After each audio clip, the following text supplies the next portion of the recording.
Many fans still wonder why Itachi Uchiha chose to seal Shisui's eye inside a crow hidden within Naruto instead of simply implanting it directly.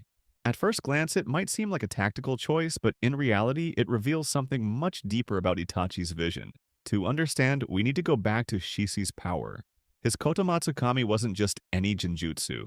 It didn't simply control someone, it rewrote their will without them even realizing it. It was probably the most dangerous and subtle jutsu ever created by the Uchiha clan. But with such a power came a cost. It could only be activated once every 10 years. Every single use had to be planned with absolute precision. Itachi knew this risk, and he also knew Danzo. Danzo had already stolen one of Shisui's eyes and would stop at nothing to obtain the second. Implanting the eye into Naruto would have instantly made him a target, even inside Konoha, but sealing it within a crow was like hiding a secret weapon in a living vault. Nobody would suspect a genjutsu of that scale hidden inside an animal residing in Naruto.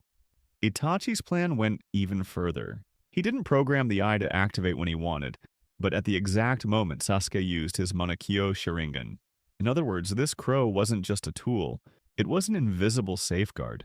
If Sasuke ever threatened Konoha, the Kotoamatsukami would intervene, altering his intentions and pulling him back from the edge. But life rarely follows even the most perfect plans. The genjutsu ended up triggering on Itachi himself, undermining part of what he had prepared. Yet even in failure, this plan shows Itachi's mindset, always thinking ahead, preparing for every possibility, protecting those he loved even at the cost of his own life. So why didn't he simply implant the eye into Naruto? Because respecting Shisui's legacy mattered more to him than sheer power.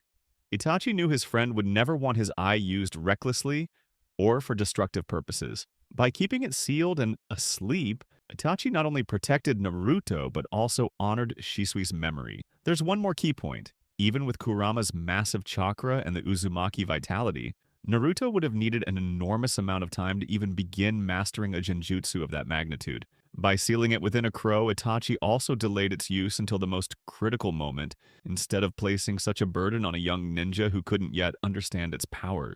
In the end, that crow wasn't just a jutsu or an animal. It was a long-term plan, a symbol of trust, and a final shield. Trust in Naruto to protect the village. Trust in Sasuke to ultimately make the right choice. Trust that even after his death, his plan would save lives. Itachi Uchiha was never just an ordinary warrior. Everything he did was sacrifice, calculation, and love. The crow inside Naruto is the ultimate proof that even from the shadows, he was shaping the future of the shinobi world.